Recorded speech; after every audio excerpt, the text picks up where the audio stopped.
Have you ever heard of Samantha Bayard, the voice of Karlach in Baldur's Gate 3? Are you a huge fan of great-looking, hand-drawn indie games? Well, hey, this game might just be for you. My name is Isaac, but you can call me Weebile, and in this video, we'll be playing the demo of a brand new game called War of the Western Deep. War of the Western Deep is a narrative adventure game with cool cinematics, an interactive combat system, and it's filled with different types of puzzles. The game is developed by Sunsgrove Studio, a small indie game development team, and this is their first big release, based on the webcomic Beyond the Western Deep.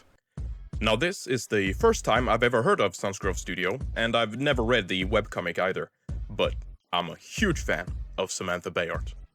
And so, let's find out together if War of the Western Deep is a game worth playing.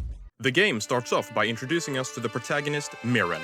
She is a royal courier and have been tasked to deliver a message to a Captain Taller, who is the friend of the king. But of course, he also happens to live in a town far away called Ardmore.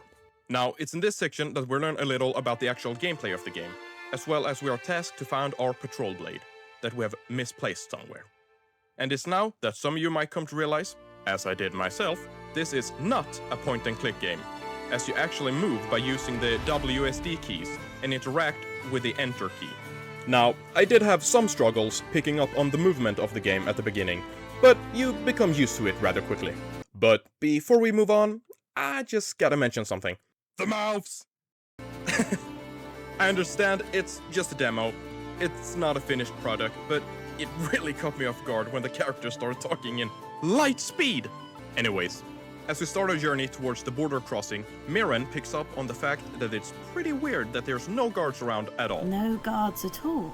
We just find an abandoned camp with a locked chest that we will be getting back to later.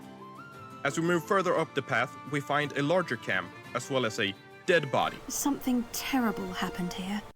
Not good. Mirren was able to inspect the body, and we found out that it's been dead for some time, and she figures out that the guard was killed by something called a tree walker. I sure hope we don't run into that. After looking around the camp some more, we find some amber drops, which seems to be the currency in this game. We also found a logbook with a not-so-good entry. 3rd Tarmian scout this month managed to get into the cave, slit his throat and left him for the tree walker. The Canid were killing scouts from Sunsgrove.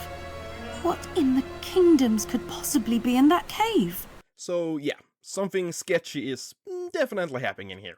And it's now, at this point in the game, the puzzle starts coming in, where I found out I'm not very good at puzzles, and I'm also not very good at listening to instructions.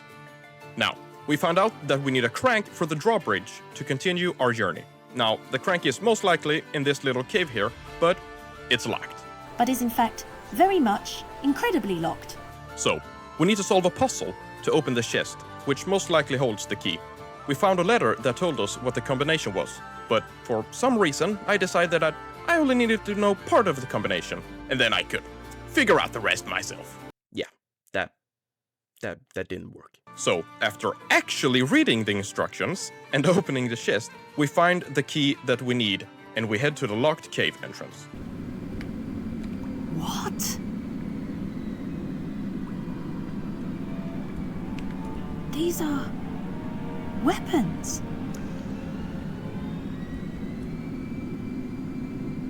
No. These are war supplies. So, yeah, there's some type of war being prepared here, which I'm sure we'll be in the middle of eventually. After looking around some more, we find the box with a crank. But Right, there's the lid.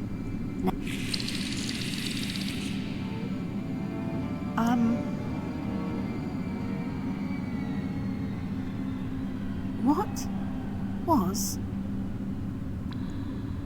Right, I shouldn't linger. so yeah, after hearing some very comforting sounds, we head out with a crank, prepared for, well, something. What? The corpse is gone. The tree walker. It's now that we get to see the combat system for the first time, and it's very simple, but I really like the fact that it's interactive and you actually have to dodge attacks. Even though I wasn't very good at it.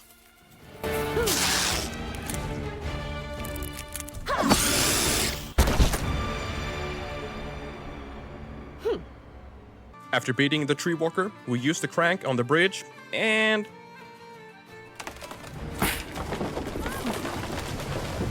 yeah, there's no going back now. And unfortunately, that's all the demo has to offer. So, how was the game? Was it any good? And do I recommend people buy it once it fully drops? Now, the answer to all those questions would be yes. I really enjoy the game, and I find the story really interesting, and I really want to know more. The puzzle aspect of the game is something that I obviously didn't do very well at, but I really don't mind them. Now, something that does worry me a little bit is the combat system. I know I said I like the fact that it's interactive, and I do, but I worry the combat is going to get really old really quickly.